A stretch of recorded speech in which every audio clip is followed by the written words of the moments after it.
How's it going? This idiot flipped his truck. We're going to talk about that. And this savage over here is the #1 ranked heavyweight power slapper in the world. Let's get right to it. Hit the like button. Wonderful, wonderful.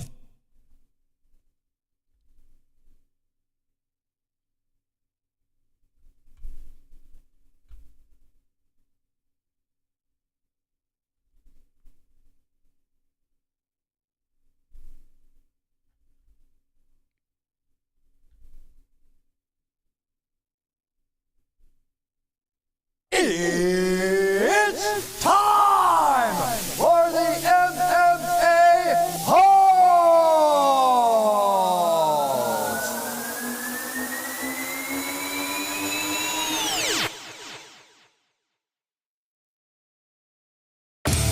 From the Before They Know studios of Arizona, we're live with the MMA-Holes!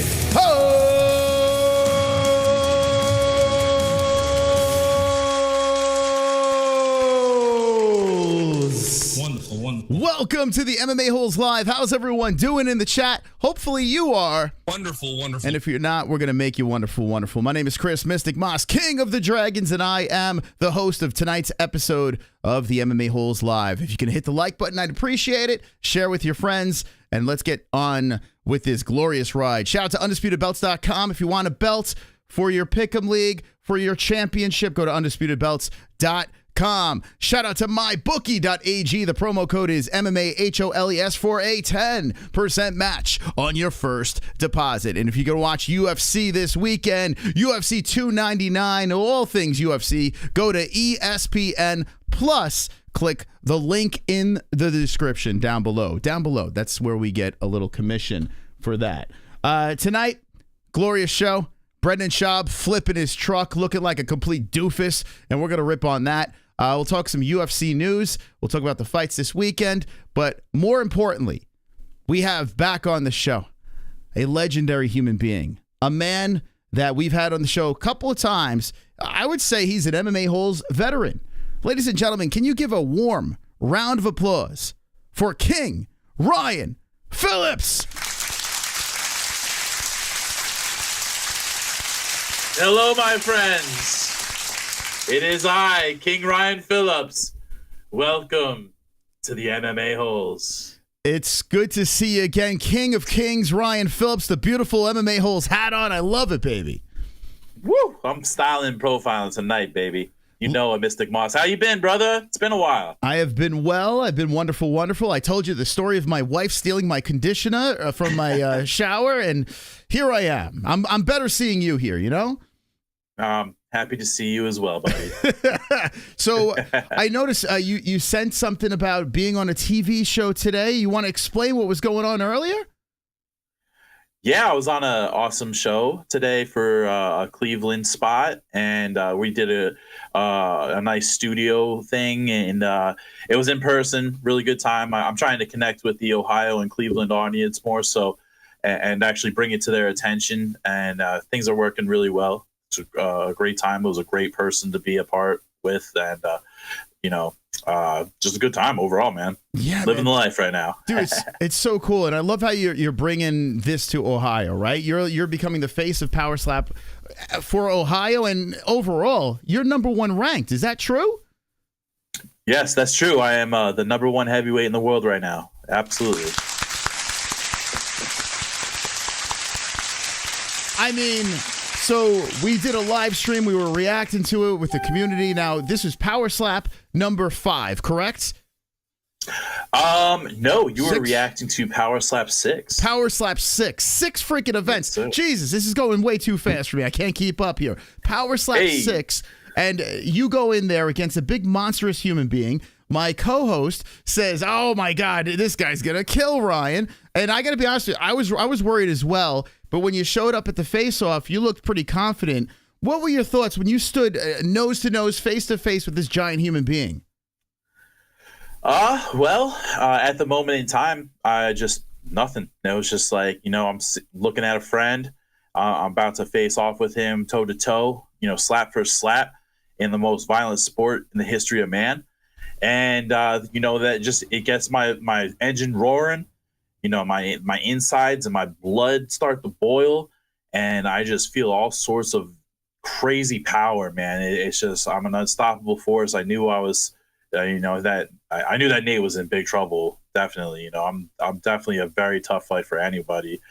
And the train keeps moving. Choo choo, baby. The pain train. Look at that. Get that knockdown, baby. Dude, it is unbelievable, man. So this happens here. You got Anthony Lionheart Smith catching the dude. You're going back and forth with him, and there was fouls back and forth and all this controversy. This guy was tough enough to step back in front of you. You took a shot on the jaw. I'm going to play this over here. I mean, this is something pretty special. Here we go. Crack.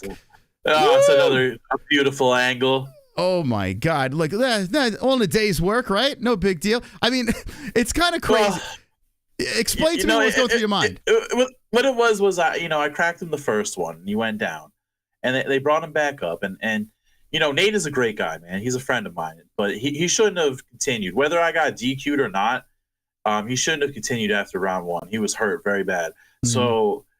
For them to make it continue, I was kind of upset. It was kind of weird because in some aspects I was feeling bad for the guy, but in other aspects it's like, man, this is my money, this is my livelihood on the line. I need to still go 100, and putting him down again, it kind of sucked to see, and I just turned around and I just said, got to help him. Yeah, so and speak about the fouls that happened that were back and forth. It seemed like that night there were a lot of fouls, and I noticed that even Dana White was addressing this. There's a lot of things that need to be cleaned up and tweaked a little bit. So explain. There's like clubbing and there's all like there's you can't move your feet in a certain way. So if you could explain the fouls, that'd be great.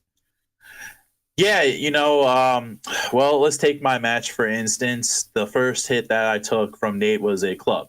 Mm-hmm. And what that was basically his palm of his hand here was way past the chin.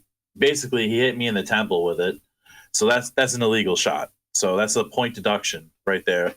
And if you do two clubs where the hand is off target and this part of your hand is past the chin, you can't go past the chin. Okay. So if you're past it, if you're way past the chin, like over here, that's a club. That's off target. If you're up here, it's a club. If you're at the eye, it's a club.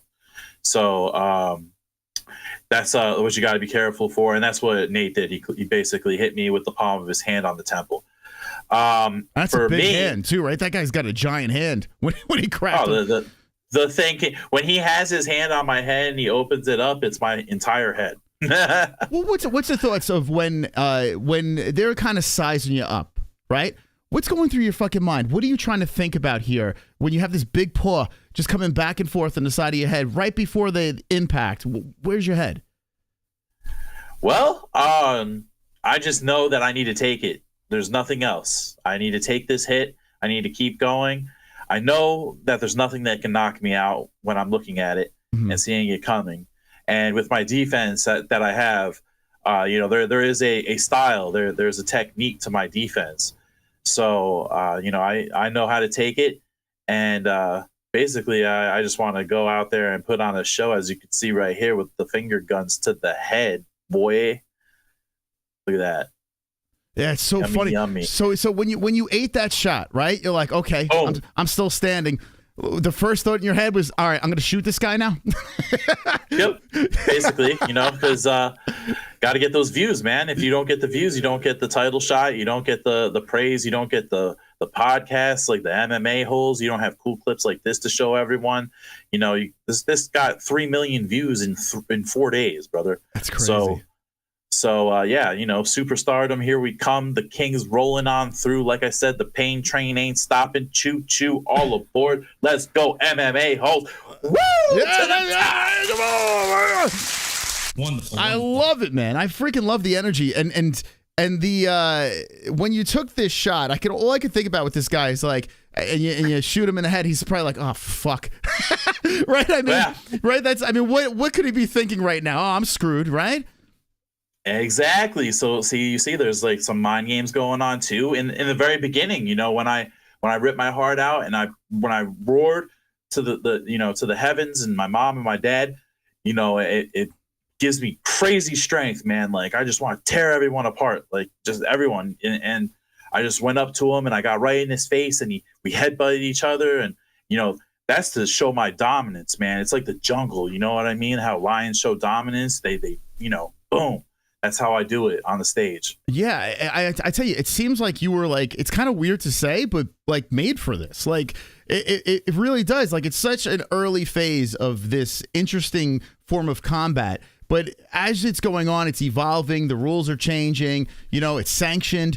More fans are going now in this building. This wasn't the Apex here. This was a pretty cool venue that they had it at. So, I mean, here you are, one of the faces of this. This has got to be a pretty cool feeling. Yeah, it's a really good feeling. Wow. No, I mean, yeah, bro. The power slap is king right now, man. This is the game. You want to be a part of this. This is coming up. If you look at if you go on our Instagram and you look at our Instagram compared to UFC's Instagram, all of our videos are like millions of views and like thousands upon thousands of likes. So this thing is just jumping off. And the biggest jump was when we had our live event. We were able to sell tickets, because now that we're able to sell tickets, it's just like social media is just going crazy. My views are gone up exponentially. I'm going to have to start charging you here soon, Moss. Jeez Louise. Yeah, we've had some UFC fighters say, hey, this is going to cost you. I mean, I'm telling you, you're going around to all these shows and everything like that. Don't big time us, okay? Please. Remember the little people. Hey, man. Hey, as long as you got me as the moderator, it's free of charge. Yeah, there we go. King Ryan. That's right. King Ryan's got a wrench for the MMA-Holes. He's one of us, baby. And this event, I mean, this is pretty nuts, right? You got Tom Brady sitting there. You got all these freaking celebrities. You got this guy, I forgot his name, but I know who he is. You got comedians out there. Yeah, Travis Scott. Thank you. I saw him in Fortnite. You got comedians over here. I mean, this is crazy. When you're walking through the crowd before the event. Who are those guys? I have no fucking idea. Probably, who knows? I have half of these people I have no clue, but she's got nice tits, so she's what's cool. up, baby? Yeah, what's up? No comment. But yeah, like all the celebrities, Charles Barkley, got UFC legends. So, oh my God. I mean, this event, compared to the first time you did this, like, what are you thinking here? You're like, holy shit, we've made it? Or is it like overwhelming? Like, what's going on? What are your thoughts walking around the crowd, seeing all these crazy people? Yeah, for me, it's different because I am the king of kings. So, there's no equal. So, I'm definitely going up there and doing my thing, especially when I turn into king mode. As you saw, once I started screaming and yelling and going into primal mode, I'm not there anymore. It's a different human being. I'm just smelling blood, ready to go and ready to take those hits and ready to give them back and entertain the crowd. And not only that, but it's pretty funny. I have no glasses or contacts on, so I'm pretty much blind when I'm up there. No kidding. So I can't see anybody, but I do know that I was screaming at Tom Brady and Dana White, and I was saying, "Who am I? Who am I?" Trying to get them to say the king, and I'm like, "I'm the king, motherfucker!" I was screaming at everybody. They must think you're a sight. It's so funny because we get to chat with you. You're the nicest guy in the world, but when you're in that zone, like when you're getting ready to slap around people, it's a whole different person. Are you like barking at people behind the scenes too before you make the walkout, like to get yourself in this mindset? Or you're Ryan, and then as soon as you're out there, you're the king? Yeah, I've learned to really harness it. And, I unleash once we get into there's like a little walkway tunnel type deal that you have to go through. And when I was standing there with Austin Turpin, the Turp Daddy Slim, and he was my coach. And, he was just telling me, this is your time, get me fired up. And I was just getting into my head, thinking about, things that get me to that level of anger. I'm pissed off. I was a 6-1 underdog. I'm pissed off about that. My ex-fiance is playing games with me. I'm pissed off. All sorts of shit, bro. And I just start thinking about that, and it just turns me on, and I just I can't shut it off until I get some blood or knock the dude out, or screaming at Deontay Wilder, Tom Brady, Charles Barkley, some guy, Buffalo Bills, Deion Dawkins. I guess he's like a wide receiver for the Bills. He was calling me fat, giving me the thumbs down. And after the match, you see me go over to him, and I go, "Shut the fuck up!" And I just start screaming at him. And I'm just in kill mode. So it's so funny, man. You got like professional athletes in the NFL. I mean, it's the Super Bowl week, right? So it's got to be crazy over there. You got actors, you got freaking influencers, you got rappers, you got everyone in attendance at this thing. And they're hazing you. Like, does that are you like, wait, hold on a second, bro? Like, what's going on here? You're here to watch me slap people around, not make fun of me. Was that weird? I mean, everyone was booing me. It was weird. Honestly, it was a crazy atmosphere because no one knew who I was. So everyone that we were catering to, I mean, it says it's open to the public, but Jesus Christ, who's the normal person that's going to pay $1,500 for a seat? You know what I mean? So it was more or less the people that were in town for the Super Bowl. You know what I mean? Yeah. So no one really watched Power Slap. They were there for a party. Everyone was drinking. Charles Barkley's eyes were going all different directions. He was drunker than a skunk. What up, King Charles? Everyone was partying, and like I said, they were booing me and stuff like that. So, I mean, I honestly, it just made me more pissed off, and that's the best thing you can do for a fight. So I was just pissed off to the max. And you saw it lay out on Nate's face twice. It's so funny. And if you just jump into the stream, this is what, your third appearance, right, on the MMA-Holes? I think so, right? I think this is number 3, or maybe even 3 or 4. Yeah, you've been on for a minute. You're a moderator of the chat.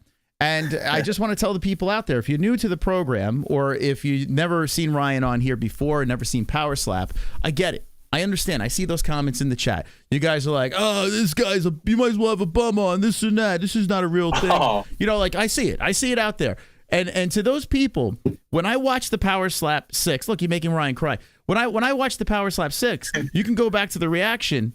I was literally just going to watch it for Ryan, turn it off, talk about UFC, whatever. I kept it on. I kept it on the entire time. I actually was like, all right, I'm in. You had this fucking chick that got smoked. Like, she was supposed to be like the Ronda Rousey of Power Slap. She got laid out. I couldn't stop watching. It was like a car crash. I couldn't stop watching this shit. So, I mean, it just goes to show you that there's something engaging about this. There's something entertaining. Maybe it is a little crazy, but there's something about it. Well, I think you're starting to see that people are latching on to our character. You watched it for Sheena. Sheena is like, they're making a big deal. Then all of a sudden, she got smoked out by, Jackie. And you're seeing these storylines build. Even with me, I came back from an injury, only to face the greatest of all time heavyweight, beat him, was a 5-1 underdog, came back from that only to face the biggest motherfucking monster in the heavyweight division that was number 1 and surely to take me out by everyone's thought, except for the people who know me. And I was a 6-1 underdog with that, and I beat him. So, people are rallying behind me, watching me come back and, do my thing. I told you I wasn't going to lose when my arm was better, and it's still not 100%, but it's getting better. Yeah, I tell you, man, you've turned me. Like, it's kind of nuts, because when we first had you on, I was a little reluctant. I was like, oh man, I don't know what I think about this, right? But I keep on reminding myself what everyone thought of the UFC when that first came out. And I'm not trying to be like some sort of Power Slap shill. I get no money from this. I don't freaking it's not like I'm Dana White's flying me over there, putting me up. We're playing blackjack together. None of that's happening. I'm no sponsorship. It's just I like you and I'm following your story. That's me being as honest as possible. But for some reason, once you start getting to know the athletes, you kind of like, well, I want to see what happens here. And there really is a lot on the line. I mean, you lose a coin flip, you could lose everything, And here you are, you're going out there, you're getting hit, you're giving it back, you're coming off a massive knockout. Now you're number 1 ranked in the heavyweight division, in line for a title shot. This is incredibly engaging. I don't know. It's really weird. When you came home after this big victory, what was it like, man? What were the family saying? What were the friends saying after a vicious knockout like that? Oh, it was berserk. Everyone was going insane. Even people that were telling me like, "Hey, you're gonna win," in the back of their heads, they're like, "God, this guy is gigantic." I mean, Nate is a juggernaut. Let's just be honest with you. You know, he's crazy strong, blah, blah, blah. You know, me, myself, I know what I've been up against bigger guys and, you know, just regular street fights. So I've had some pretty crazy times and experiences, you know, being up against stronger guys within my life regardless. So, you know, no Taz too tall. And I said the bigger they are, the harder they fall. And, you know, I knocked out Nate twice in one match, and it was crazy. It's what I needed, man. You know, now I'm here and I'm definitely in line for that title. I'm bringing it back home, and the MMA-Holes moderator is going to be a champion here soon. Look at that, guys in the chat. If you're pumped up, if you want to see Ryan win the strap, I mean, he's right there. He's right in line. Could you imagine an MMA hole, a moderator of the show, now a champion? I mean, what the hell? That'd be insanity. It's going to happen.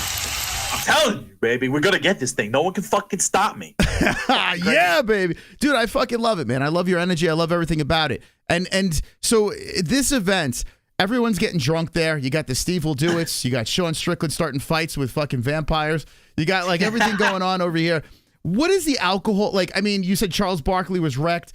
I want to know the dirty shit. Like that, it looked like a nightclub. It looked like everyone was just trying to hook up, and it was just like shit-faced. Was it like that? Was it exactly like that in person? I'll tell you what, man. So yeah, the you know, the actual event itself was just wild because, like I said, you basically, it was a VIP event where everything was pretty much served to you. They had waitresses coming out, you know, asking you, do you want a drink? Like it was just alcohol city in that place, you know. I think we smelled weed at one point. I'm sure, you know, Travis Scott probably smelled like a blunt, you know, for 500.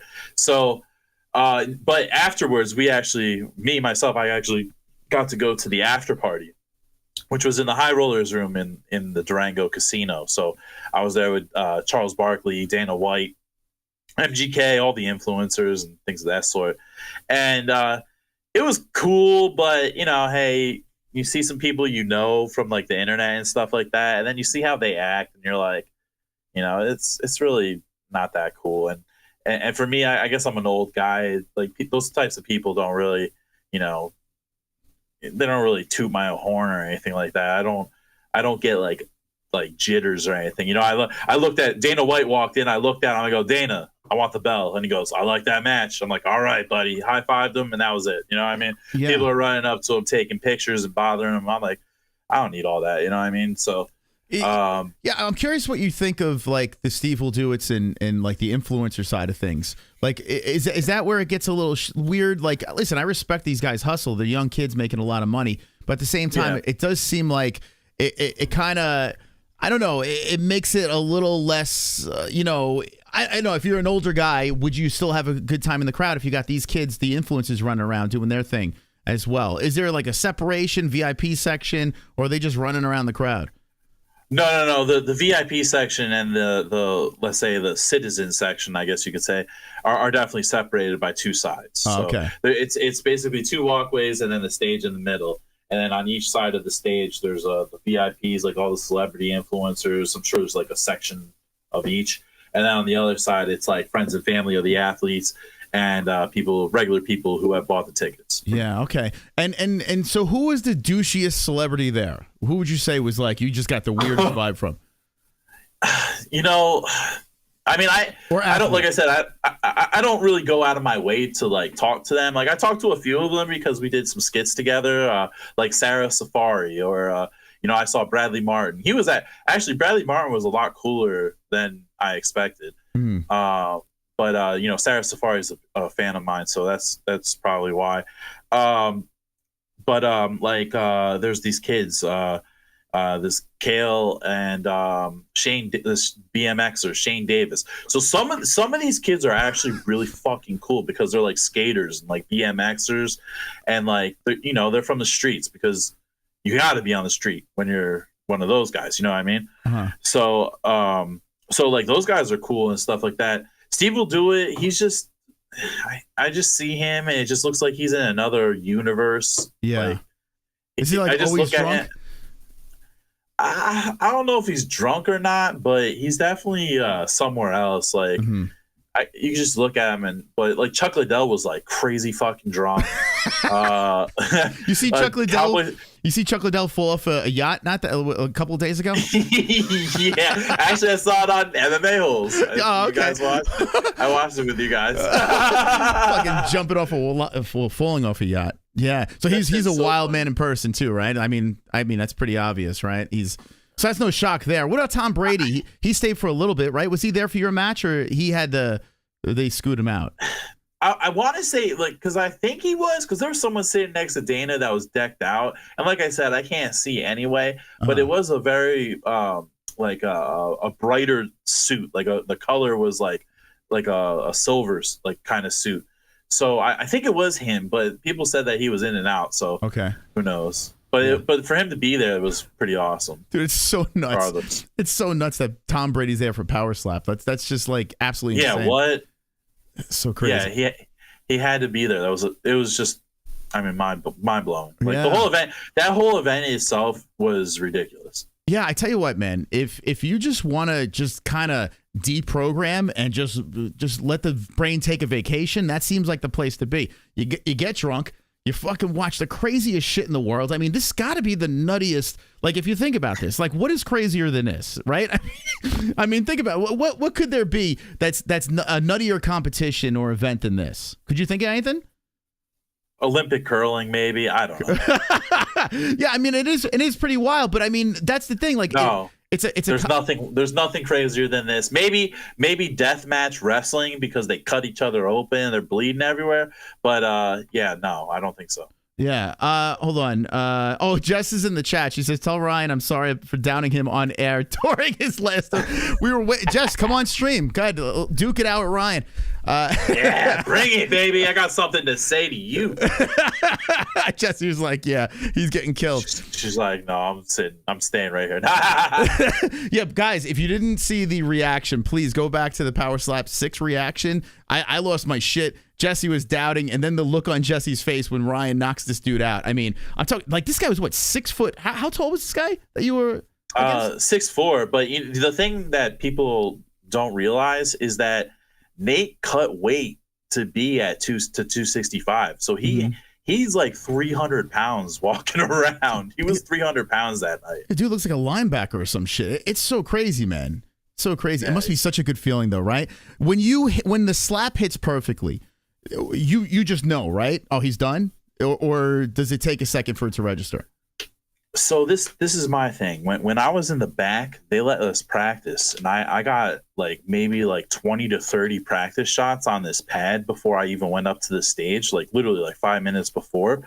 So my slap was dialed. Like everything I was throwing was on target. Everything was perfect, right? And then when I went up there, I just did the same thing that I did to that pad because I knew I was hitting the pad hard as hell because the guy, first of all, the guy's holding it on for dear life with 2 hands, and yeah, it was insane. So yeah, I just went up there and I just cracked him as hard as I could, like I did with the pad in the back, and no one could take that. I mean, that's too much power. There's a certain limit, and I think I've passed the limit. Huh.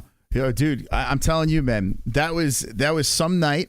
Just watching from here, I can only imagine what it was like when you were walking to the back and you knew you got the job done. I mean, that must have been a huge weight lifted, right? With everyone doubting and all that stuff. And now here you are, #1 ranked. When you went in the back, did you have an emotional breakdown, or were you able to hold it together? No, like I told everyone, I never saw myself losing this match. It was usually, you see yourself you get that sometimes that doubt here and there, and you see oh, I'm going to get knocked out. Like Darius the Destroyer, I saw this match where he knocked some guy out, and I'm like, man, that could be me, But with Nate, I never really worried. I had a game plan.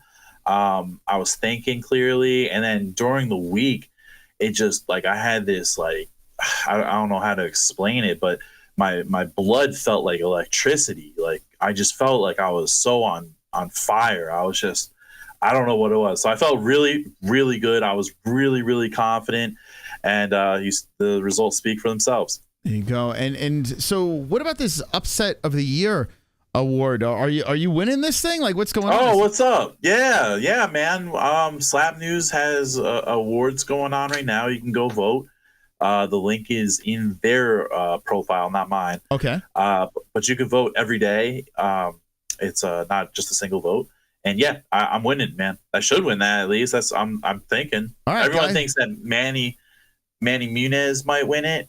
But I mean, I think my upset was way big. Well, in fairness, I didn't see any. I don't think I've seen any of the other ones. So I'm going to vote for you anyway. Like, let's get the chat over there. Go to Slap News. Vote on Ryan. Let's get that award in his hands. I mean, I think he deserves it. That was crazy, man. Just like visually looking at the two of you guys, I mean, that seems like a pretty big upset if you're just judging by size and all that stuff. But the bigger they are, the harder they fall, right? Monster Slayer, man. That's me. All my life, bro. I've been dealing with demons and monsters, and I've been killing them. So, look, let's go. So now you were mentioning something like, so will you be coaching a season of the Power Slap? Will you be fighting immediately for a title? What's the news in the future for you? Yeah, just waiting for the call right now. Haven't heard anything, but we have another event coming up on April 12th. That has the Wolverine versus Austin Turpin, which is going to be a rematch. So that's going to be a good one. But no other matches have been called. And, like I said, I'm just sitting here by the cell phone waiting patiently. So hopefully a title fight comes my way. And when it does, you guys will know. All right. And when are you looking to get back in there? Is there like a specific date that you're looking to get in there? Well, if it's for the title, right away. I'd like to get the belt as soon as possible. The sooner the better. But I do kind of want to take like a month or two break, but April 12th does line up with that, so I don't mind going on the next event if I can. Okay. So no injuries or anything like from that event at least. No, lucky to say that there have been 0 injuries on my last 2 matchups. 0. Well, great. That's great stuff. We got some alerts coming in. Let's play them. Here we go. Super chat. This is Aloha Gaming says, all hail the king. That's right, baby. Aloha. Wonderful. I mean, talk about number 1. Wow. Number 1. That's got to be so number wild, 1 right? gone. There you go. We got another alert here from Casey Jones. Super chat. Casey says, do you try to gain weight for your slap fights? Weight situation. What do you do? Yeah, usually when you see me go up there, I'm bloated because I'm like hammering down steaks and anything I can eat. Like, I think that when I landed, I ate 25 White Castle burgers. So yeah, I'm trying to gain weight. I'm a smaller heavyweight, so good observation. Yeah, I do try to gain weight. So there's no like crazy diet you go on or anything like that. You just like, what? I'm just gonna eat whatever. Yeah, there is a crazy diet. It's the all-you-can-eat diet. So yeah. You're in the right sport. I tell you what, take a slap here and there, and you can eat whatever the hell you want. It sounds like a pretty good deal. It's been working for me, brother. What about the breathing thing that we noticed the last time? This seems like no one else is still doing this. It seems like it works. Like the inhale when impact, is that what it is? Yeah, actually Dorian Perez, who was the fight after mine, he's actually, I see that he adopted my technique as well, which is fine because I taught him it. But yeah, there's some science behind it. When you get when you take a hit, your heart, your mind releases chemicals into your system to get you to hit a certain level of adrenaline and dopamine. So what it does is it settles everything down. It gives you a consistent amount of oxygen so that your blood is sufficient and you don't black out or get dizzy or something, but also the reason why I'm doing that is because I'm biting down on my mouthpiece as hard as humanly possible. I want to break through that mouth guard with my teeth. So I'm like, oh, you know what I mean? I'm kind of chomping on it. So that's why you see me bite down and like that. But yeah, there is a deep breath as well. Okay, all right, yeah. I was paying attention to that, and I didn't really notice anyone else do that. But okay, someone else has adopted it. It seems like that clearly works. On top of you having a crazy chin, you're getting clubbed and you're still upright, which is nuts. The clubbing though, when that happened, did you know immediately that was a foul, or you just like kind of like sore? I didn't know it was a foul. It's kind of weird to say, but the clubs don't hurt at all. Like it's so weird. It's just a lot of pressure. But at the time, I was just thinking about getting that handshake in, duping Nate into shaking my hand so I could do the finger gun and get that viral moment. There you go. Hey, are you thinking that, like, as this is going on, you're like, hey man, I got to keep the party going here. I want to get some clips out of this. Is that running through your mind? All the time, dude. Like I'm thinking, that's mainly what I'm thinking about, because I know I have the power to knock these guys out, and I know I have the chin to withstand anything in this league. So really what I'm going out there to do is to really blow it up. I want to make sure that everyone's having the time of their lives and just going crazy, and whether it be booing or whether it be cheering me on. I just want them having a good time and forgetting about their day-to-day. And when they could forget about their day-to-day and watch me do my thing, go insane, and knock some 6'8" Sasquatch giants out, because I want to go to the super heavyweight division and fight some of those guys too. I'm not done. Mm-hmm. So, I'm thinking about those moments. I want the because it's so new. It needs these moments. Yeah, you need to shine. Yeah. It's kind of crazy. So you said you're a little undersized for heavyweight, yet you want to go up to super heavyweight. I mean, these are pretty big boys. How big are you looking to get? I mean, I just want to fight everyone, man. I honestly, I want to get every belt. I don't know, man. I'm like guided by something with this competition. Like everything that has happened with me and slap fighting has been like some weird, like divine, like guidance. Like I've just, it's all fell into my lap, and I'm super good at this. I now that I've taken probably one of the hardest strikers hits cleanly, my chin is tested, and I'm just ready to go, man. I'm ready for that belt. Okay, we got, and this is King Ryan. If you're just jumping in, the #1 heavyweight in Power Slap right now, lined up for a title shot, representing the MMA-Holes. Make sure you follow this man's career, because he's big things in the future. I see some of those comments, you nasty motherfuckers. I'll tell you what, I'll open up the phone lines, you chicken shits. You can call in the show and talk to the King of Kings, and let's see how much balls you really have. I'll open them up in a second. We got an alert coming in from Nicole Wilson. Hey. Wonderful. Power slap is my jam, but Ryan say too damn much. Wait, Power Slap is my jam, but Ryan say damn too much. Too damn much. Oh, you say too much. What? I didn't even hear it. Do you say a lot? I don't know. I'm kind of baked, so maybe. Well, give her. She's only got one eye, so just leave her alone. We'll just let that one slide. Thank you, Nicole. Oh, the one-eye woman. Yeah. Thank you so much, Nicole. You sweetheart, you. Thank you, Classy Nasty, for being a member. I appreciate that. And Ryan, would you be interested in fielding these calls if I open up some phone lines right now? Yeah, let me just say something real quick before I forget. I want to shout out Two Joints, because Two Joints, his reaction, the way he was standing up for me, and he was giving you the precise info, and he knew my history. Two Joints, you're the man, bro. Salute, brother. That's right. Yeah, Two Joints was live on the stream as well. And he was supporting King Ryan over here. I could tell Two Joints wasn't a big Power Slap guy, but we might have turned him that night. Yeah, he sounded like he was. Yeah. All right. So here we go. Look at that. Two Joints getting a shout out from the King of Kings over here, King Ryan. Thank you, Lou Dog. He says, congratulations, Ryan. Wonderful, wonderful. MMA-Holes for life. So Lou Dog is supporting you as well. So listen. Thanks, Lou Dog. The three people that are saying nasty things are being overwhelmed by the positivity. But if you want to say something to King Ryan, I'll tell you what, we're going to open up phone lines. This is what I'm going to do over here. Hold on a second. Let me set this up really quick. Okay, Ryan, are you ready? And by the way, we will be talking about the Brendan Schaub situation as well, some UFC stuff. So stick around. Dumbass flipped his truck, and we're going to make fun of him with that, okay? All right, let's do this. All right, Ryan, here we go. I'm going to do something here. Let's see if this works. Dun, dun, dun, dun, dun, dun. Let's see. Give me a second here. It's going to get trippy for a second. Just bear with me. The movie magic. Let's see. It's going to be so easy. I'm going to try to do this. Hold on. Right. Yep. All right. Hold on a second. This is what I'm going to do. Let me do this. That was ridiculous. Okay. Hold on a second here. All right. This is what I'm going to do. I'm going to drop a link in the chat. Okay. You have a chance to call up the show. It's through StreamYards, and some people have the link already, so you can do that. Moderators in the chat, Sausage, if you're in the chat over there. Oh, there you go. He's dropping the call of the show. You're the fucking man, Sausage. Great moderator over there. All right, so this is what we're going to do. Let me set this up now.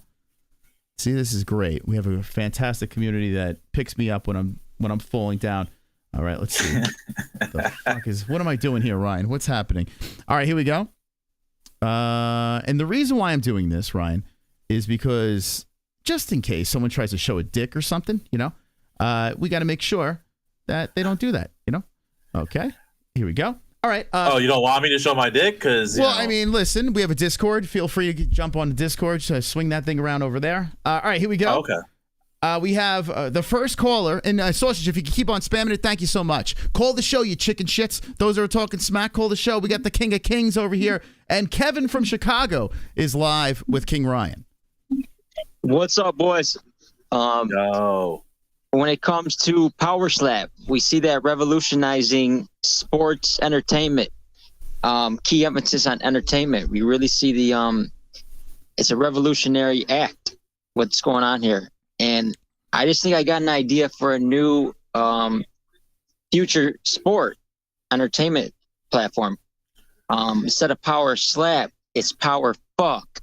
And what we do, we measure the rabid fucking, gotta have conditioning, the power thrusting, the power, the length in the strokes, and this is my new idea. It's instead of Power Slap, it's Power Fuck. Well, how do you win this? Wait, how do you win this Power Fuck? Like, yeah, like I said, it's the conditioning and the rabbit fucking.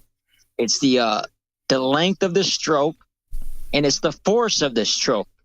Well, let me ask you. I just want to know: is this good form or?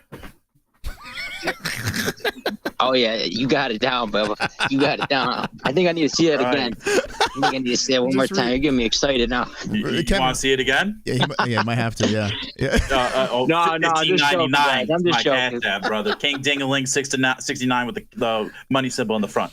Come get it. Ryan Phillips. I'm just busting your balls. I'm sure you get it a lot in your profession.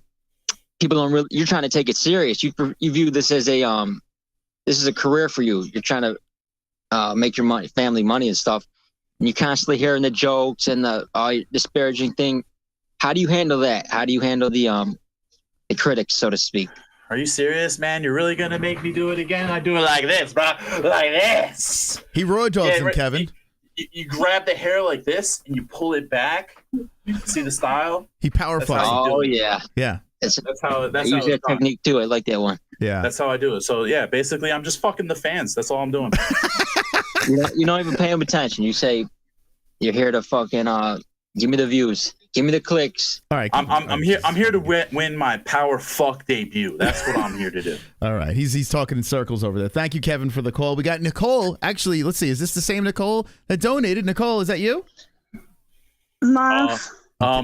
Why you always got to point out that I got one eye? It's my favorite feature of you, Nicole. I love the fact that you have one eye. It makes you stand out,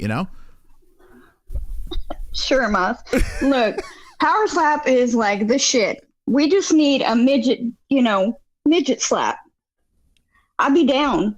I'd be down to slap the fuck out of a bitch. Just saying, Ryan. Nicole, what would happen if someone slapped you and your eye fell out? What would happen?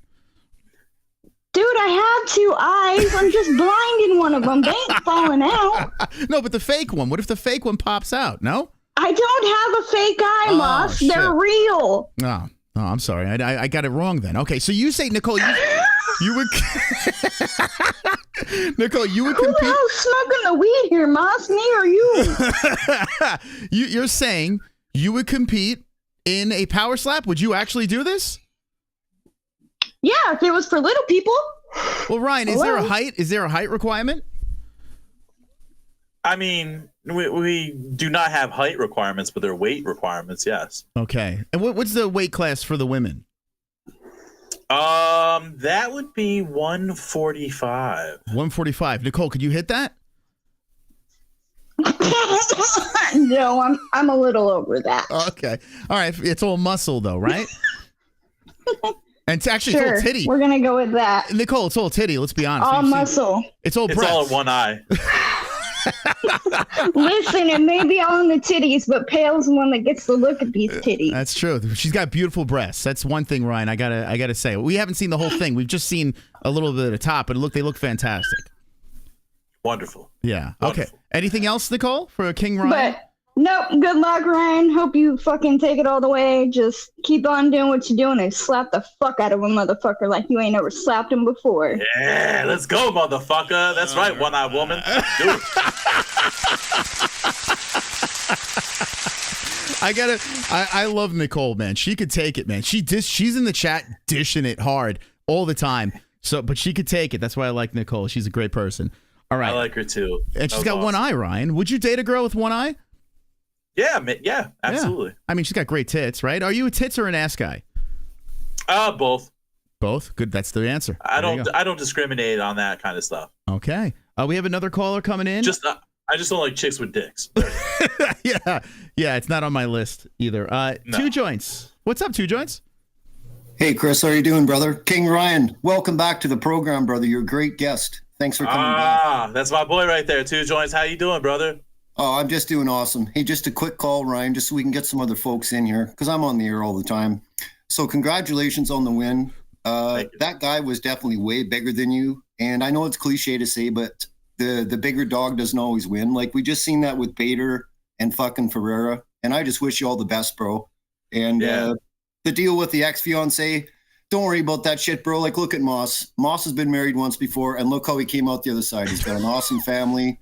You know, he's got a successful business, and he's got 85,000 people that give a shit about them. And I think that's great, man. I think you're going to be a champ for a long time, Ryan. You got the right attitude, bro. That's what I'm saying. That's my man right there, brother. You know what? And Moss is also good to have a guy like you on his side, brother. You're a great dude, Two Joints. I appreciate you, man. Piece of cake. Just one more thing, Ryan. If you want to get back at Jess Moss, for a $30 donation, you can get your name written on the PS5 in the house, and it'll be there forever. Oh, I'm going to have to think about that one. Oh, my God. It's probably going to happen.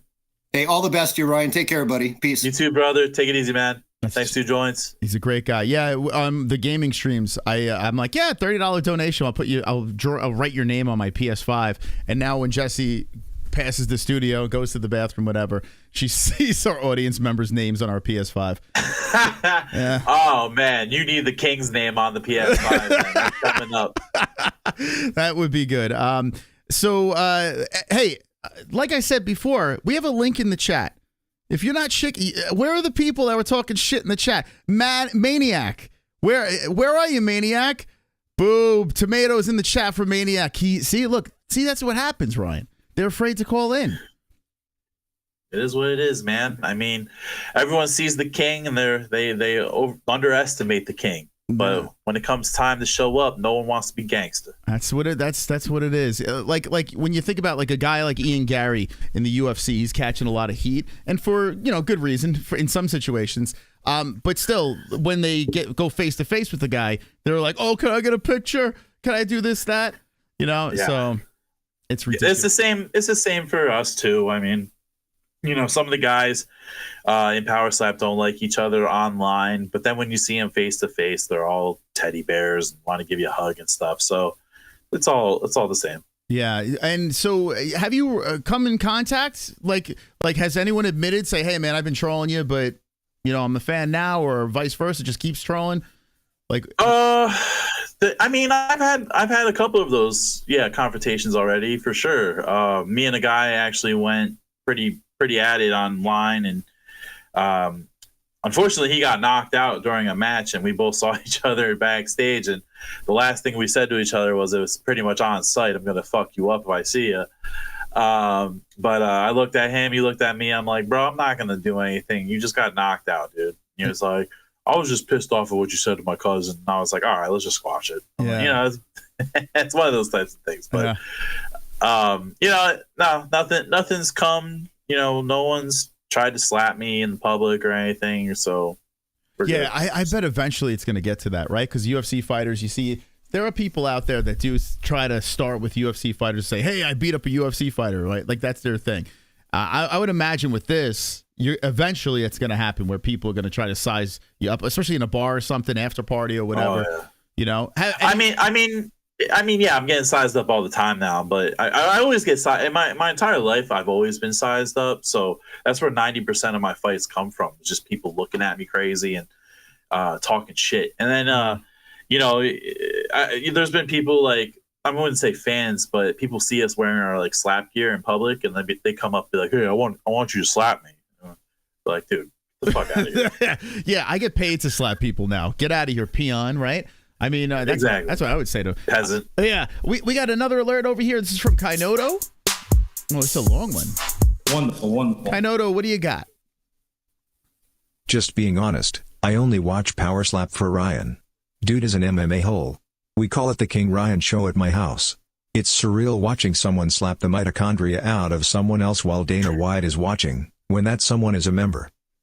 Yeah, what do you think about that? And by the way, before you respond to that, my mom, when we were doing the reaction, my mom was here, and she came upstairs, hopped in the studio, and she wanted to see you compete as well. She's a fan of King Ryan as well. So, I mean, we got a lot of people over here rooting for you. Well, shout out to Mom, first of all. Like, I'm very flattered. It's a very brutal sport, but, thank you for watching me go at it, and I'm glad I could put on a show for you. And who was that alert from? That was Kainotto. Kainotto, thank you, man, for your support, or woman. I don't know. She might have one eye man, one eye woman. But, hey, I appreciate all the support, especially from the MMA-Holes. You guys are family to me. So, I got to keep pushing. I got to keep winning. And like Two Joint says, I'm not giving up that belt for shit once I get it. So you're going to have an MMA-Hole champ for life. There you go. We got another alert here, and this is from Kainotto as well. A little follow-up. Wonderful. Let's see what Kainotto has to say. Dana needs to hold a power slap at a battered women's shelter. The ratings would be insane. Ratings so good, it'll make you want to slap yo mama. Whoa. How can I argue with that? The best is no comment. Probably the best way to respond, right? Yeah, I just can't argue with that at all. Okay. Good job. Thank you for the tip. We got Sonosi calling in. Sonosi, welcome to the MMA-Holes and King Ryan. Yo. What's up? What up, Sonosi? So I want to ask you a question. If there's a UFC fighter you can slap against, who you choose? Wow. Do they have to be active, or could it be Doesn't anyone? fucking matter. It could be of all time. Of all time. I think me and Felony Charles Bennett would be the best slap match ever, because that dude is just wild. He would be doing some crazy stunts, probably some backflips or something, and that would probably bring in a ton of views. So that'd be cool. Felony. So listen, I got two choices myself. One is too unfair because of the size difference. I can't choose Sadiq Yusuf, so I guess I'll choose Belal Muhammad. By the way, why Belal? A lot of reasons. Oh boy. Well, I who else would I smack though? There's a couple people I'd smack. If I in my weight class, I'd probably go against and nothing against him, but Ty Tuivasa. I was just thinking Ty. I was just thinking Ty. Like, you guys got a similar look to yourself, so like that would be a scary slap. You know what? Hey, that'd be a lot of fun. That could actually happen. I could actually see Ty doing that. It seems like he would be perfect for that. Bring it. Let's go. I don't know, man. Like, shoot, I'd slap John Jones. Let's go. Anyone right there. Listen, you gotta pull Michael Chandler going to WWE, slap a motherfucker. I don't know, or a wrestler. I don't know who. Bro, who's still active, whatever. Maybe there's like The Rock. I think it's on TV again. Slap The Rock. There you go. And slap the Rudy Poo. I mean, you guys are part of the same company now, so he's like, hey, I got a good pitch here to promote Pyro Slap. You get money too. You're on TKO. Go ahead. Let's do it. Clip it, Moss. You know what to do. All right. So Ryan versus The Rock. I mean, I would like, once you get that belt, I mean, a lot of people are going to be nipping at your heels, right? Trying to get, a shot at this thing. So you never know, right? You win that belt, the sky's the limit. Oh, his finish will be the slap.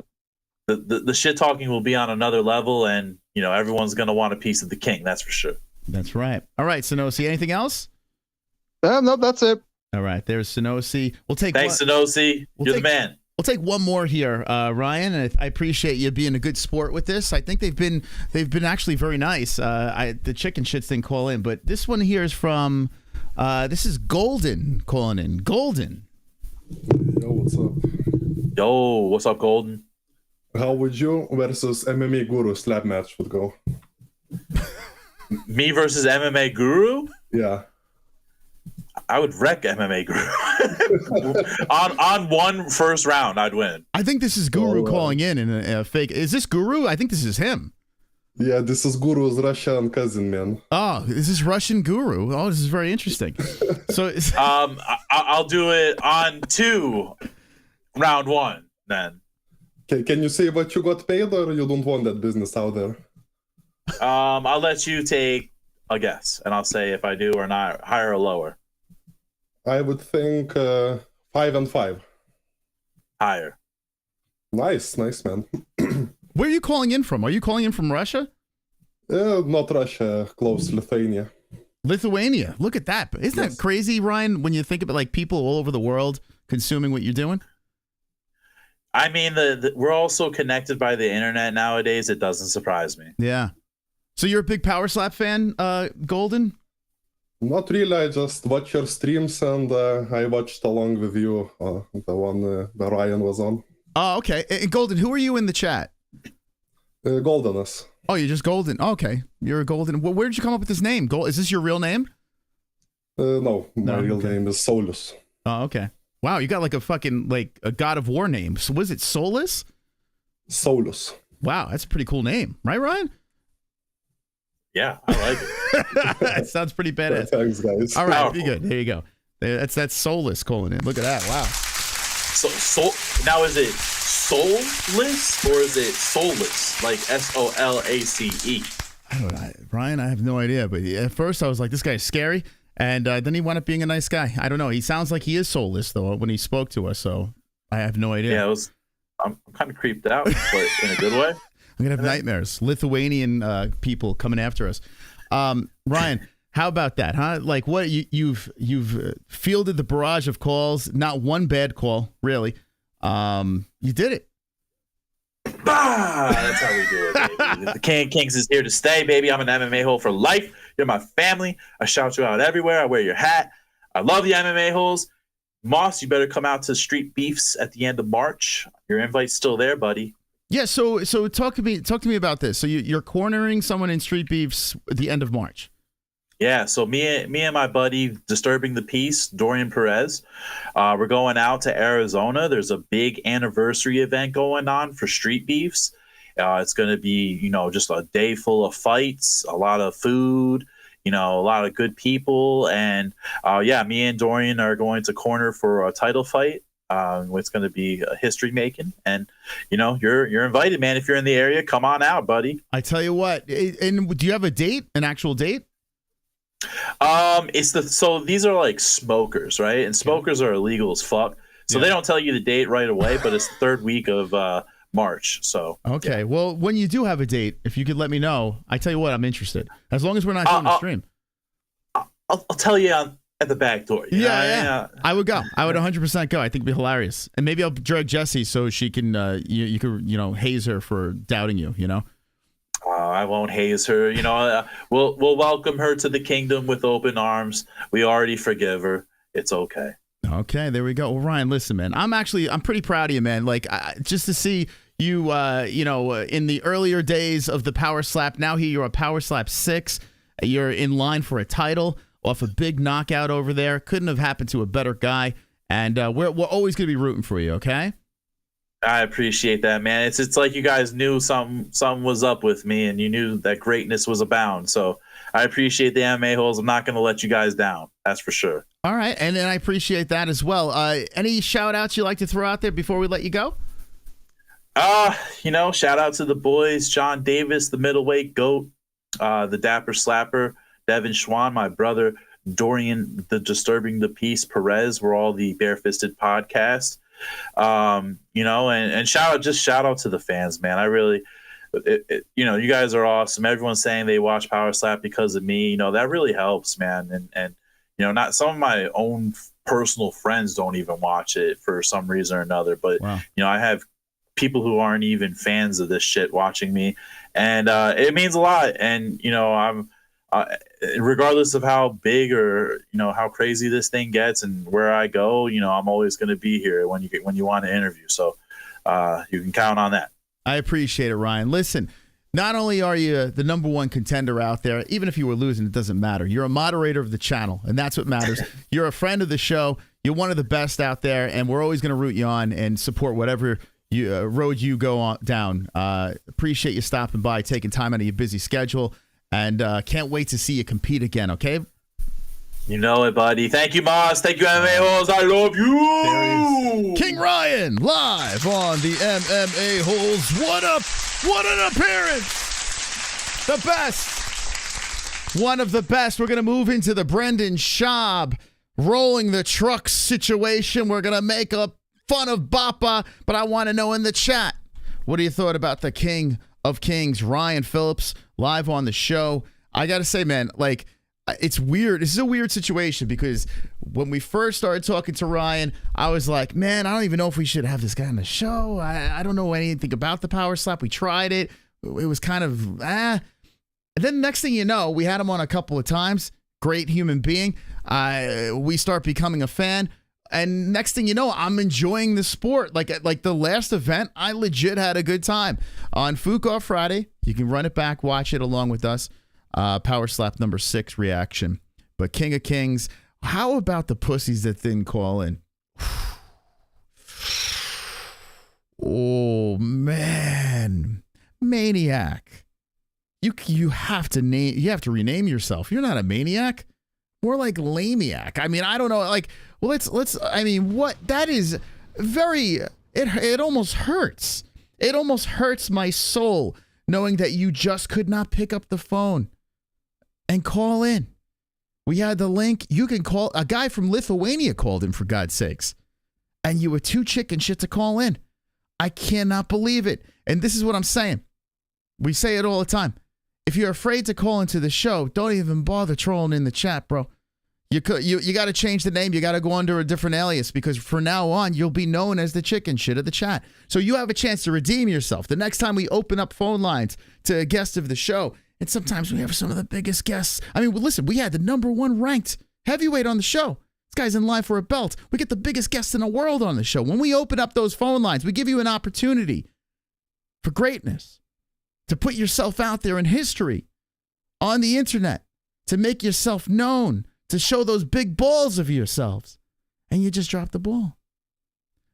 What was the phone number? We dropped the link like 400 times in the chat. In fact, on the replay, you get to see the link popped into the chat over and over again. I have the live chat underneath me to show the pussiness. Straight pussiness over here. Unbelievable. So if you're going to troll, make sure you can back it up. If you don't back it up, well, it just doesn't work anymore. All right, anyway, let's troll Brendan Schaub. I have no problem doing that. You guys ready? How many people in the chat saw the flip of Brendan Schaub in his truck? I spoke about this a little bit on Gummy Gang. And, well, I had some intrusive thoughts as I saw him rolling around over there. Someone tagged us, Awandi tagged us, great MMA hole. And he said, hey, did you see this clip? And of course, we couldn't see the clip because Brendan Schaub blocked us. So I said, whoever this clip is of, I can't see it. I'm blocked by Schaub. Bappa blocked us. And by the way, we updated the Bappa donation to $5. So if you want to drop that $5 spot, feel free. Now's the time to do it throughout this segment because it's Brendan Schaub rolling in his truck.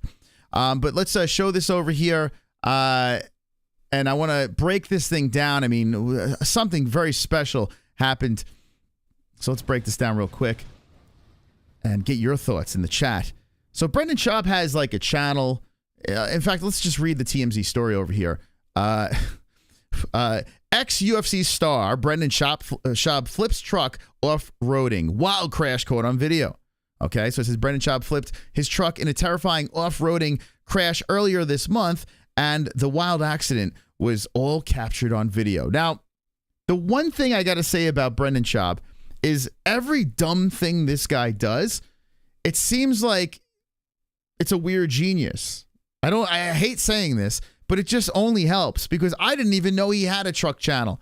You know, it's almost like he flipped this shit on purpose so it could go viral and people would subscribe to the channel. Now, it seems like a very dangerous stunt to do, but I mean, that is floating around the back of my head. As we watch this clip back, I want to know what you guys think about this. But I don't know. I can't help but think this because this only helps, right? He's a dope. He's an idiot. But for some reason, every stupid thing he does gets him a gazillion views and he becomes even more popular. You know, maybe for the wrong reasons, but he's still getting the clicks. And I think that at the end of the day, that's what he wants. Brendan Schaub, so it happened while the former UFC fighter was trying to show off his souped up TRX for an episode of his Toontown YouTube show. Did anyone in the chat know that Brendan Schaub has a Toontown YouTube channel? Let me know. A simple yes or no in the chat if you knew about this. I had no idea. I had no clue that he had a Toontown. What a name for a truck channel. I don't know. But Toontown is the name of it. And I guess he did a video on this as well. The 40-year-old took the ride to Johnson Valley, California for a day of fun after getting it all tricked out. Wonderful. Oh, yes. And initially, everything was going according to plan, okay? He and the vehicle were getting good shots, blowing through dirt, sand, and boulders, and despite getting stuck at one point, the afternoon still appeared to be a success. I think at the end of the day, this was a success because everyone's talking about this moron. But as he was getting set to leave, Schaub tried to spin some donuts and lost control. You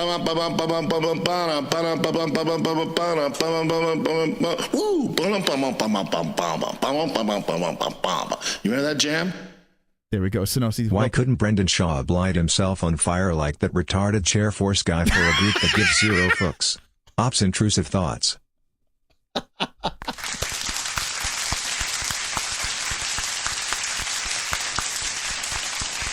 Well worth the $5. Thank you, Sonosi. Beautifully played over there. Thank you. Wonderful. I agree with what you said there. I mean, right? Anyway, so here's the truck. It's upside down in the desert. Now, spoiler alert, Schaub lives throughout this thing. And yes, we don't want anyone to die. No one wants that. No one wants anyone to get seriously hurt, right? Even if you severely dislike the person, you don't want a life to leave unless they do something heinous, horrible, whatever.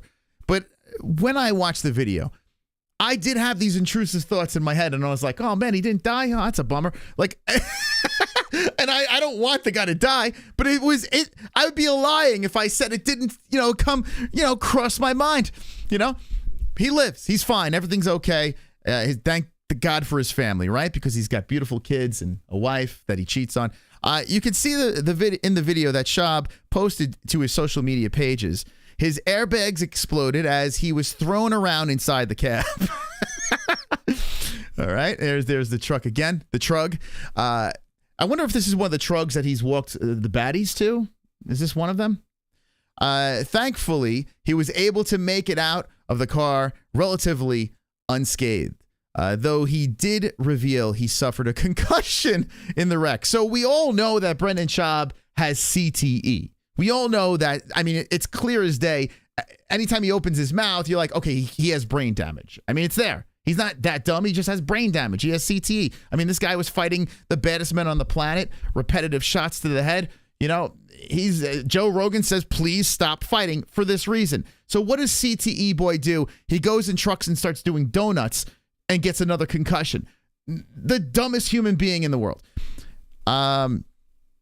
Definitely didn't need another one, he said, of the head injury, but it could be a whole lot worse. Well, no, because people with CTE murder their families and lose their mind. And look at the dumb things you say already. It gets pretty bad. Schaub wrote on his YouTube page that the truck cost him in the area of $200,000. Wow. What kind of truck is $200,000? My favorite vehicle I've ever owned is the TRX, he said. Schaub noted that he learned from the incident that he needs to be more patient, but he was able to joke about it all. Well, he's a comedian, right? So he should be able to do that. Writing on his X page, the only question after flipping your truck is, but did you have fun though?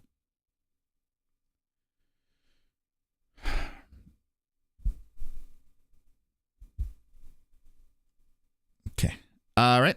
Here's the video of Brendan Schaub. He's rocking a Freddie Mercury mustache. Okay. There was a time where I was like, well, I don't know what the big deal is, Brendan. He's a dopey guy, but why does everyone hate on this guy? I don't know him. I know people. I literally know people that know him very well, right?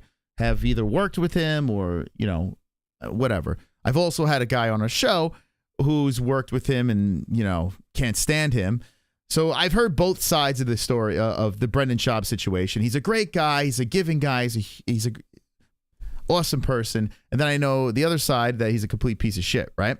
In my personal opinion, in my experience, my limited experience, he is a piece of shit. He blocked us for no fucking reason. I literally put a popcorn emoji in one of his replies. That's it. I had Mark Harley on the show, and he talked a lot of shit about Schaub, and there was nothing there. Didn't block me then for that, but a popcorn emoji, he blocked me for that.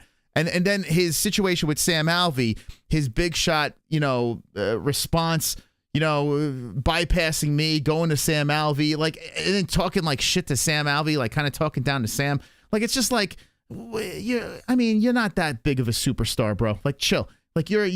You breathe, you shit and piss just like all of us. You're not any more special than any of us. Any of these celebrities or influencers or whatever, when they think their shit don't stink and they start talking down to fucking people and treating other people like assholes, it's like, I don't know. Anyway, doesn't seem like the best human being in the world. Anyway, so here he is in his truck, his $200,000 truck, and he's doing donuts for his internet show. Okay, you guys ready? Here we go.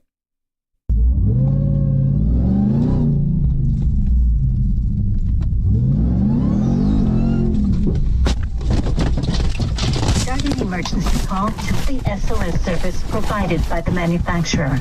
To cancel, press the SOS or cancel button. Starting SOS call.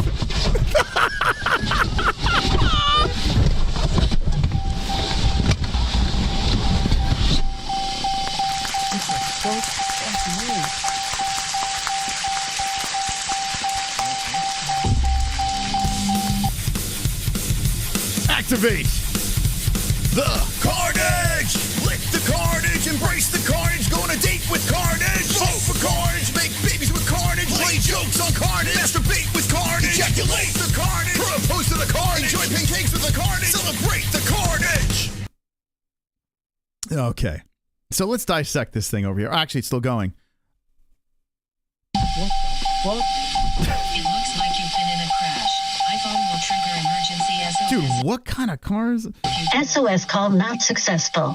SOS system will continue to retry.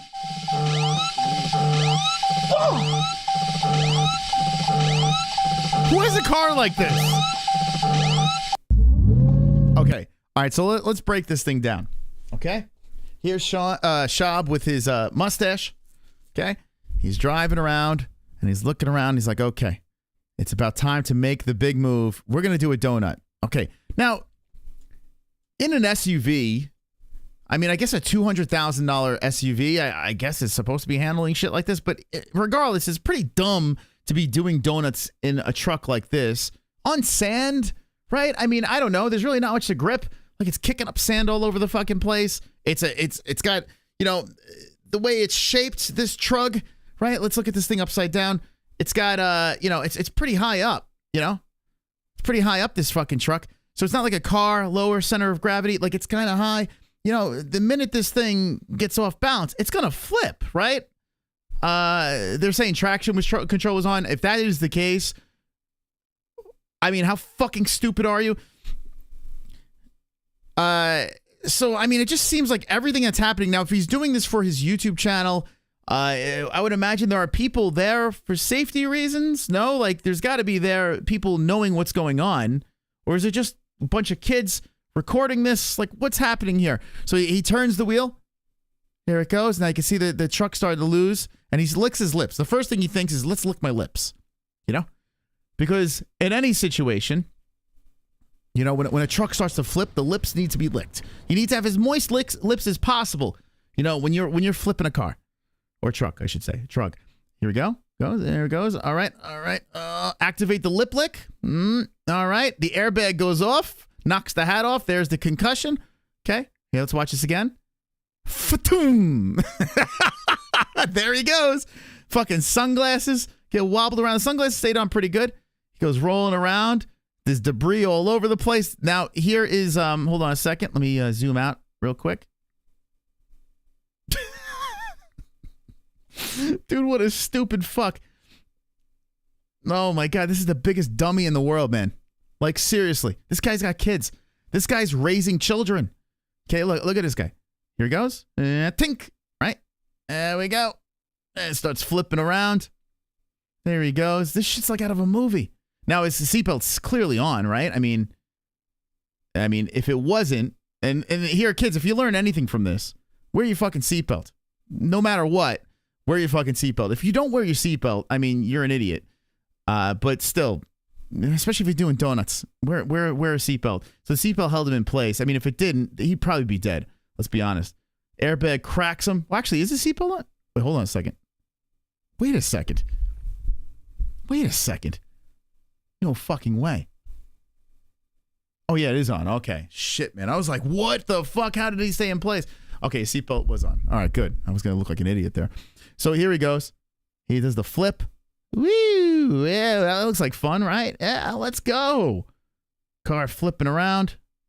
Okay, debris all over the place. Kind of intense, right? Seeing this shit?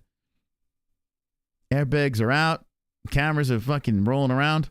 Now Schaub is, I guess he deactivated the seatbelt immediately. Okay? So the athlete in him knew to, let's get out of here.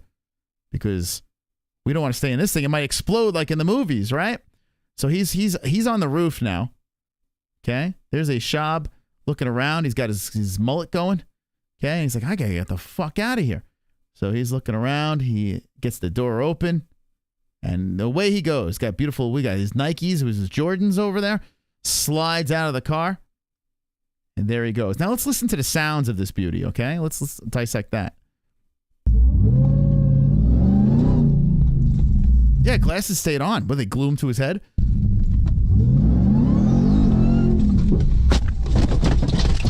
Starting emergency call to the SOS service provided by the manufacturer. Crazy. So as soon as the airbag deploys, the fucking robot Starship Enterprise shit. Like, what is this? Starting emergency call to the SOS service provided by the manufacturer. Something out of a sci-fi movie. To cancel, press the SOS or cancel button. It's telling to cancel. Yeah, let me cancel this. You stupid car. You $200,000. You should know. The fucking airbag deployed. Like, I don't know what make a TRX. What kind of car is this? This is kind of crazy because it's telling you if you want to cancel it. I mean, cancel what, dude? As soon as the airbag deploys, I mean, you're clearly going to need some help, right? Cancel button. Starting SOS call. The car is as dumb as Schaub.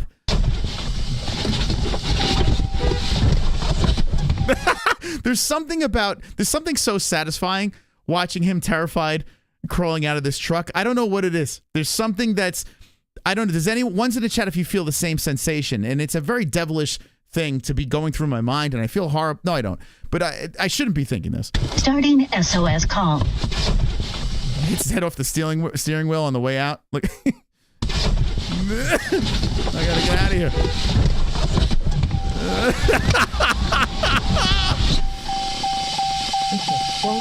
And he goes, what the fuck? What do you mean, what the fuck, bro? Everything about this is stupid.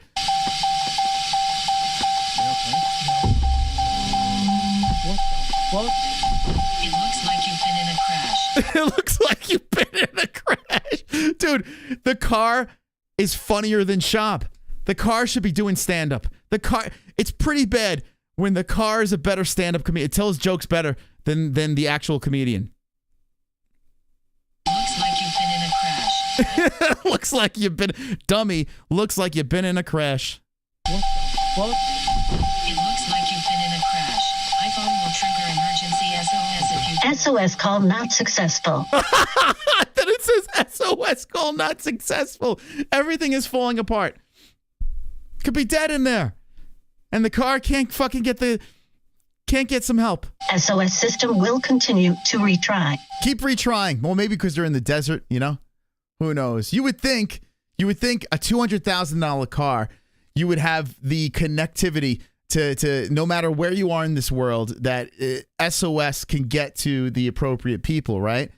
But I guess not in this car. Not successful. SOS system will continue to retry.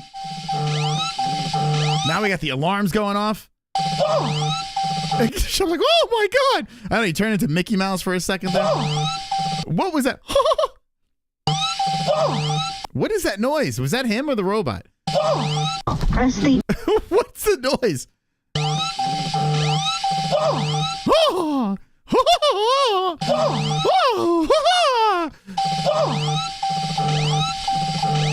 I don't know if that was a fuck or what was he? Can anyone translate this? Was Ric Flair in the car? Woo! What is going on?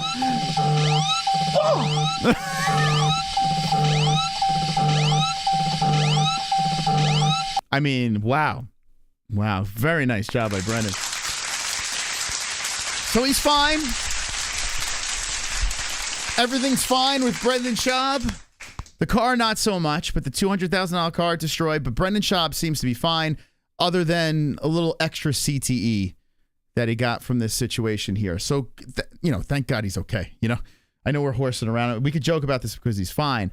But, man, does it get any more ridiculous? Like, what does Joe Rogan say about this? Joe, you're going to make a statement are you going to talk about this? Like, is Joe going to have a sit down with Brendan and say, you remember that conversation we had about the UFC? Well, I think it's time to have this conversation now about stand-up. I think he did that already because he can't perform in the comedy mothership or whatever the hell that thing is called over there, right? So now Joe Rogan has to sit down with him for the third conversation and say, okay, Brendan, you know what? I don't think you should be driving trucks anymore. You might have to cancel that YouTube channel because you're flipping those things. You don't need to get any more CTE. But I like trucks. Well, no, I don't think it's a good idea because you're even getting CTE from that as well. So I think you should stop that. You should retire from truck driving, Brendan Schaub. But what do you say in the chat over here? Poor guy. Poor Brendan can't catch a break. You know what I'm saying? Wonderful, wonderful. He tried to drive like a Ferrari, right? In the desert, Good traction in that. Funniest thing he's done. This is the new stand-up. Yeah, he quit stand-up comedy and now he's flipping trucks. Shit happens. Left my ass off. Blew out the suspension in my Dodge. Easy peasy. Well, I can't. Well, that one girl. Are you saying you're as dumb as Brendan Schaub? I don't think you're as dumb as him though. I can't see that being possible. He should get into BMX. Yeah, maybe next is. Well, he does ride bikes. He does on trails and shit like that, right? He rides bikes. Poor guy. He really can't catch a break, Moss. Poor Bess. Well, listen, he's very successful. He's fine. You know what I'm saying? Like financially he's fine. He's got famous friends that'll help him out. Wouldn't give him a golf trolley. How'd you do that one? He's got a special face. He does have a pretty special face, that Brendan Schaub, but he's fine. Now conspiracy theorists out there, let me channel you guys and gals of the chat. We spoke about it earlier. Did he do it on purpose? Was this a stunt by Brendan Schaub? I mean, I don't think it was. I think this was a dopey act, but you got to think his Toontown YouTube channel is gonna get a spike, right, in viewership. It's gotta, because they're gonna want to know what he has to say over here. I didn't see it. After the stream, I'll watch and see what he had to say about it. I'm sure he got some more subscribers out of it. TMZ's covering it. Like every dumb thing this guy does, it kind of works out for him. So let me know. Conspiracy theorists in the chat. Did he do it on purpose? Was this a bit? Was this skits and bits? Rogan cut his brakes. Could you imagine? The Fighter and the Kid subreddit, they got a hold of the brake line. He couldn't flip a card. Power slap numbers are through the roof. I'm telling you, man, King Ryan's bringing the numbers over here. And we'll always remember Maniac for being afraid to call the show. He truly is just that stupid, says Rod. I agree with you. Nah, he's just that dumb, okay? We need a Marg Harley back on. I don't know if Marg wants to come back on, but you know what? I'll tell you what, chat. I'm not going to reach out to him. I'm not doing it. But if you guys want to reach out to him, tag him. You want to get the ball rolling? You know what to do. Tag me. That's all I got to say. You know, I was thinking about this the other day. Some of the most famous people we've had on the program were from the community tagging. It's kind of crazy, like trolling.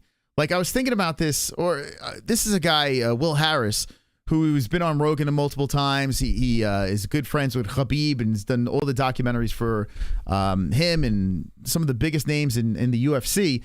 Anatomy of a Fighter. We would have never known him if it wasn't for the most racist community member in our channel. He's not with us anymore, unfortunately. Was trolling him and belittling him and saying horrible things and then tagging the MMA-Holes. And next thing you know, we became friends with the guy. So have at it, guys. Whether you don't want to say nice things or not nice things, go for it on the interwebs. If you want to connect the MMA-Holes, go spam, troll, do whatever the fuck you want. Knock yourselves out. Maybe we'll bring Mark back on to talk about this. Some were saying that Mark was in the desert flipping.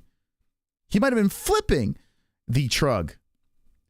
Could have been that as well. But anyway, Brendan Schaub is okay and all is well. Okay? So that's the end of that. I want to shout out a friend of the show. I want to shout out Sadiq Yusuf over here. I didn't even know about this. Senosi's favorite fighter, Super Sadiq. He actually is voicing a cartoon. Sadiq's got a big fight on UFC 300, but this dropped out here out of nowhere. There's a show on Disney Plus, right, called Iwaju. I have no idea, but I have kids.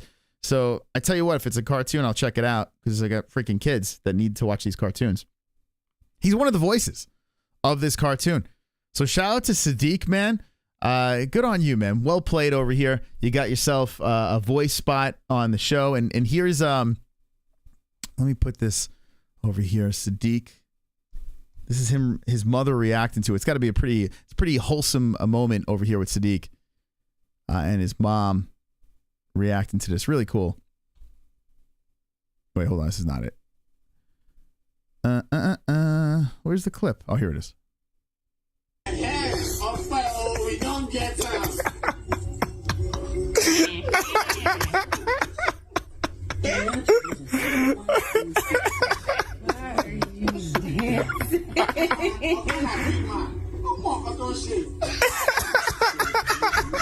Look at Sadiq and his mom, a little wholesome moment over there.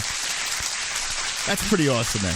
That's pretty freaking awesome over here. So Sadiq fighting at UFC 300. We'll be rooting you on over there. Congratulations. You are in a Disney car. I wonder what they paid for that. Sadiq, we got to reach out to Sadiq and find out. What did he get paid to do a voice in a Disney show? I mean, that's got to be pretty. It's got to be more than what you're making in the UFC, right? Who knows? But good for Sadiq. Okay. We got fights going on this weekend. We also have UFC 299 right around the corner. We have Anthony Joshua versus Francis Ngannou going down. There's so much combat going on, and we got a lot to cover over here on the MMA-Holes. So make sure you subscribe to the channel and you're hitting the notification bell for that. I want to know, are you excited about Joshua versus Ngannou? Listen, we're an MMA show, but Francis Ngannou having a chance to shock the world and beat Joshua in boxing would be absolutely crazy. That is on Friday morning, on my birthday, by the way, March 8th. Now, if you want to send me a gift, Mystical Moss, getting old out here, March 8th, my birthday, we got in the description down below a link tree with the address of our box. So if you want to send us something, do it quickly, and I'll open it up on the show. But yeah, March 8th is when Ngannou is fighting, so we'll be doing an earlier stream that day covering that event. So everyone swing on by and check it out. Check it out. But anyway, let's get into some UFC news over here. Let's see what's going on in the world of mixed martial arts, combat sports before we get out of here. Alan Joban agrees. Michael Chandler really has no choice but to hold out and wait. Dude, this is the McGregor Chandler thing is just it's too much, man. I don't even give a shit about this anymore. Just tell us when they're going to fight. We dropped a short about Israel Adesanya and Dricus du Plessis. In fact, I'll play it over here real quick. Actually, I don't know. Can I play it? Theo Von's been such a prick. You know what? I probably can't play it. Theo Von's another one. Like we play little clips of shit, fair use, and they nail us. I'm not going to play his shit. Anyway, go to our shorts on our YouTube channel. Maybe I could play that. Hold on. I could probably play that. Of Izzy talking to Theo Von, talking about he should have been the main event of UFC 300. And I actually have a lot to say about this, but let's play it real quick. And would that probably be... And would that probably be versus DDP for the belt, you think? Dricus, yeah, definitely. Wow. There's some things that were meant to happen. They summoned me. I'm sure this is out there now. Eugene said some stuff. Someone already sent us a dildo. You're literally 7 years too late. Who'd have said that? Crypto? 7 years, bro. 7 years ago, we got a dildo. You got to be more original. But they summoned me. They summoned me for 300, and I was like, "Yep, let's roll." But their side didn't want it. So, UFC 300 threw out there du Plessis versus Adesanya main event for UFC 300. Now, I still don't think that was the fight, but I will say this: I am more interested in that than the Jamal Hill versus Alex Pereira fight. Both good fights, but for some reason, that would be a little more juicy. I feel like the trash talk between Izzy and du Plessis, African champion, versus former African champion, that is the fight that would get very interesting. And that would have been a lot better. Now, I understand why DDP didn't take it. He is, he's holding the wheel. DDP is in control of the situation, and he calls the shots. He's the champ, right? So if he is not ready to fight, if it's too short notice to hop into camp and get ready for 300, I get it. You're fighting to defend your belt and, show the world that you're here to stay. So I understand why you're doing it. But as a selfish fan, I would say this. I would have rather that fight. I would have rather Izzy versus DDP as the main event of 300. I think that is juicier than the Pereira versus Hill. Not in any way saying Pereira Hill is a bad fight. In fact, it could be a banger of a fight, and you can make arguments on both sides. But I would have rather seen that UFC Brazil. UFC Brazil, Pereira versus Hill makes all the sense in the world. UFC 300, Adesanya versus DDP would have been a banger. So unfortunately, we didn't get that. I want to know in the chat which you would have rather seen. Do you think DDP made the right move? Is he being a chicken shit? Let me know in the chat. Usually always watch Theo Von. Theo, I'm not watching that episode, okay? His Looney Took show, or Looney Tune show, you trying to say, is going to suck. His Looney Tune show, what? Thoughts on Dream Bully XXX has been talking smack on X about you. Dream Bully XXX? That just sounds like a porn account. I don't know who that is. Explain to me who that is. Did DDP get a public holiday in Africa when he returned with the belt, like he said would happen? I don't know if he got a holiday. I don't know, but he got a big welcome. Didn't he have that whole mall filled with people going crazy for him? I don't know if he got a holiday, though. I have no idea. I'd rather see Izzy fight. Getting a title shot from a loss, no thanks. DDP wants to fight him in Africa. Yes, that is true, too. But I do think that he wants a full-fledged, uninjured camp, right? I hate Izzy, and I never want to see him fight again, to be honest. Whoa. Might bought that. Won't buy this, though. This is Pale Monkey. 62 likes. I know. Yeah, well, did you guys hit the like button? What's happening here? Why do I got to ask you? Just do it. Hit the like button. Thank you. Wonderful. Theo's show is huge. Has gotten 1 million subs in the last 3 years. Yeah, Theo is killing it. I don't know why, to be honest with you, because he seems kind of brain dead, but people say it's a shtick. I don't know. But then again, I'm the worst person to ask. I don't sit through anyone's podcast. So if you were to ask me, what podcast you like? The MMA-Holes, I guess. I don't know. I don't even listen to us. Monsters low-key sexy. I'm a grown-ass 60-year-old man. Thank you. I appreciate it. Khabib is a bum. Well, let's have sex. Captain Wei Wu is amazing. They didn't get a holiday, but people were required to work for a day. Wonderful. What the fuck? All right. What else we got in the news over here? Let's go to little old Jedi. Let's see what he's pulled. Ariel had a bunch. Ariel's been doing shows about boxing, and you shit on us for having power slap guys or a boxer here and there. Ariel went back to back full blown boxer shows. Ariel's just completely mailing it in. I guess when you burn the bridge with the UFC and now you can't have a lot of these fighters on, you just bail. I don't know. There were fighters on Mexico card that you could have had on. There are PFL fighters you could have had on too. I mean, I don't know, but he's going the boxing route. It's interesting. It's called the MMA Hour. Let me know what you guys think about that. What did David Feldman? Oh, BKFC. I know that. What's his face? Mike Perry is fighting. Here, we'll let him say it. On TVS. This is on the MMA Hour.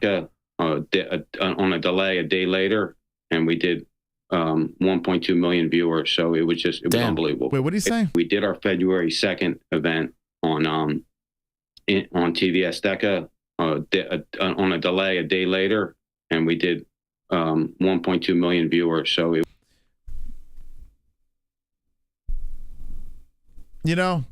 Credit to Feldman for building this and making bare knuckle interesting. And let's be honest, like, he's got the most popular bare knuckle organization out of them all. And it is entertaining at times, even though I don't like the way they do business. That's a conversation for another time.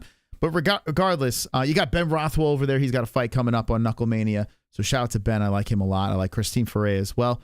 And I like a lot of the guys on their roster. But he is horrible, in interviews. Terrible. It was unbelievable. Wow. Unbelievable. Well, and that was at midnight. Wow. So we're doing great numbers. Our numbers are great. The way he talks is like, I just don't believe him, man. Like, I understand Dana White lies. If you're a promoter of an organization, if you're the owner, CEO, whatever, if you're the face of a fight organization, you got to lie. You got to fluff it up to make it sound better than it is, so more people are engaged and want to buy it. It's the thing. It's the thing to watch. But it just reeks lie. Like, nothing feels sincere. He's always reminded me of a used car salesman. Like, he doesn't even, like, I don't know. Maybe as time goes on, maybe he'll get better at this. Viewership's great. Like I always say, this sport's not for every single fighter out there, right? But now we're getting the big time boxers in there. It's getting interesting now. It's really getting. Why isn't Ben Rothwell the main event? I know Mike Perry is fun. I guess Mike Perry knows how to get clicks when it comes to on the mic, doing podcasts. He's hilarious. But every Knuckle Mania is going to be headlined by Mike Perry, who's not even the real champion. He's like the King of Violence champion. Like, it's not even a real champion. He's a King of Violence champion. It's kind of weird that just hoping that Mike Perry sticks around until the next thing comes up. They can't have anyone else to headline Knuckle Mania. I don't know. Seems like kind of a fail, but he's talking with Dana White, and he's got things going on. Let's see. Dave Feldman talks a deal with Sakakibara. What's going on there? Anything? Yeah, we're going to definitely do some stuff together. One thing I forgot to mention about Knuckle Mania, and I'm not going to say the gentleman's name because I'm going to mispronounce it, but one of the Rising fighters is going to fight on Knuckle Mania. All right, Dave Feldman is asked about meeting with Dana White. Let's see what this is about. This is what we heard, okay? This is what we heard. The guy that's from KFC just posted not too long ago a picture of him and Dana White. And I want to get your thoughts on this over here. What do you think about this? What's going on with this conversation?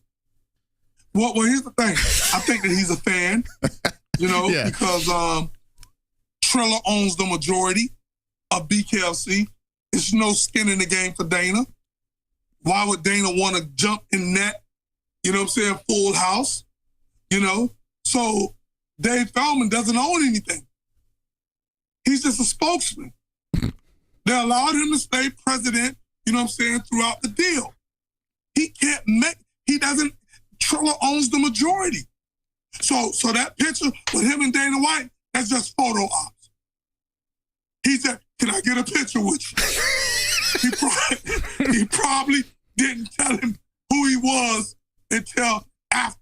The guy. All right, so there's Dada 5000. That's what he said. Okay, Let's hear what Feldman said about the encounter. Let's see if Dada was right.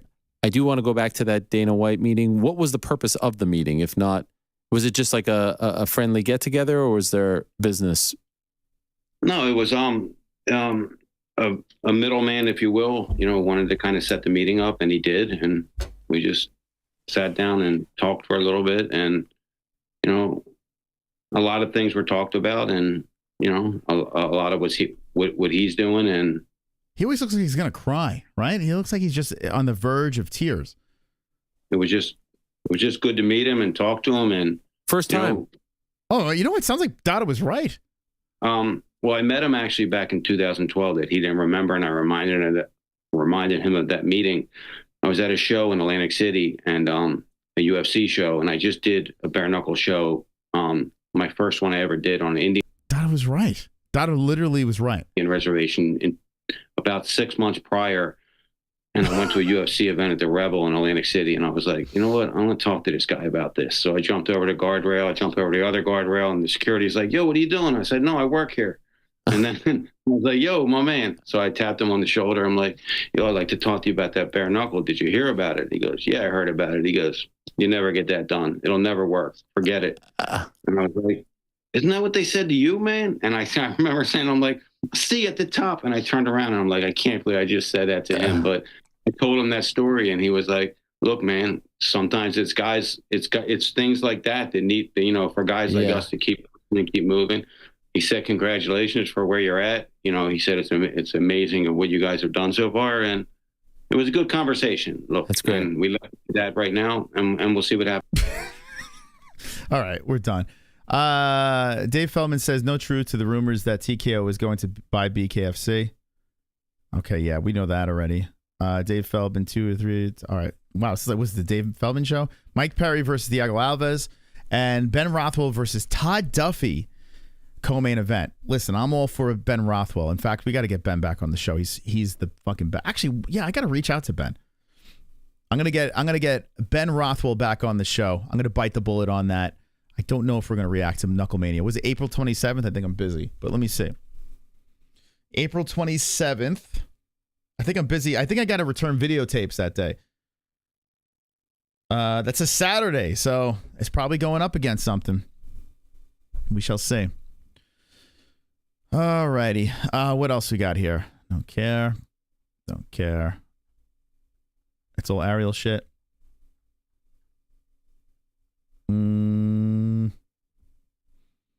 Clarissa Shields, the Quote. Don't care. She talk about Cyborg at all? No Cyborg. Oh, here we go. Yeah, Cyborg and her have been barking back and forth. I would love to see Cyborg fucking bury her. I want to fight against Chris Cyborg.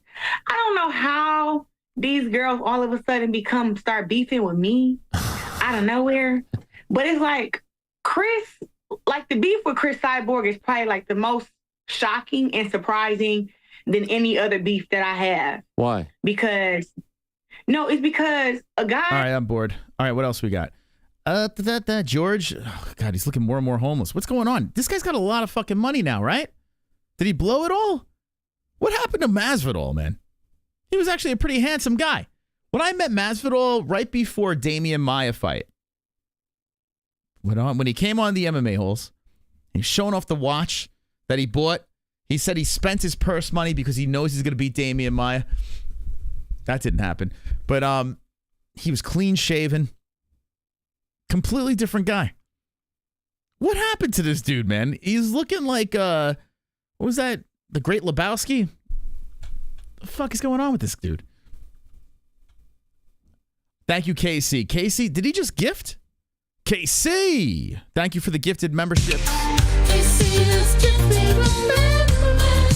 Members, please get on your knees and satisfy KC. Hit with a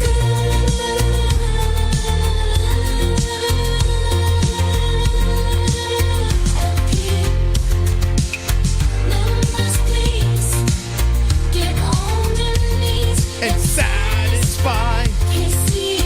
Hit with a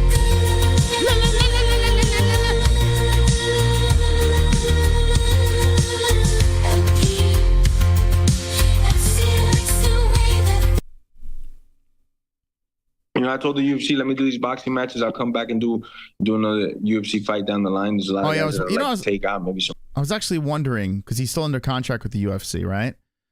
So he told them that he's going to do some boxing matches and then he'll come back and do one more down the line.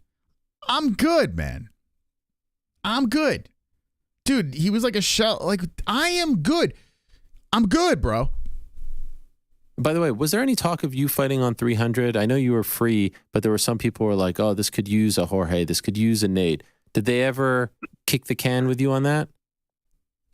There was some flirting, definitely. There was a lot of flirting. There was a lot of this and that, for the Miami card as well. Yeah. How are you going to go to Miami and not have your boy on there, right? That's a common thought.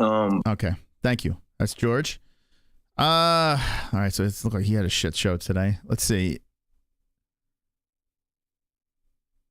Jake Paul is fighting this weekend. If anyone gives a shit about that. I'm not doing that. Here's Sean O'Malley and Tim Welsh making fun of Ryan Garcia. Action. And Oscar De La Hoya. Ryan, we need money. We're in debt from betting, brother. Oscar, I think I could fuck Sugar Sean up, honestly. You could fight MMA. You could beat whoever you want. You could beat John Jones. I seriously think I could wrestle. Wrestle your security guard. Show him. Prove him. You're an athlete. You're a natural. You can do whatever, brother. Let's get it on. Hold on. Fuck, I'll fight Dana. Stand up, Oscar. Yeah. Whoa. Let's go on Ariel's show, brother. This is Brendan Schaub level of comedy. And that's that. Okay. Slow news day. We do have fights this weekend. We'll be doing predictions on Fuqua Friday. I want to thank everyone for stopping by the show tonight.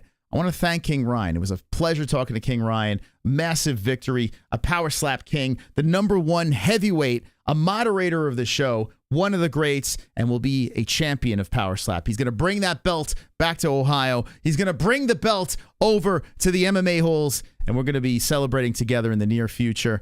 Also, if you missed the Schaub video, run it back. Let me know in the comment section down below. Hit the like button, and we will see you on Fuqua Friday. Good night, everyone, and don't be an a-hole. Be an MMA-Hole. Good night.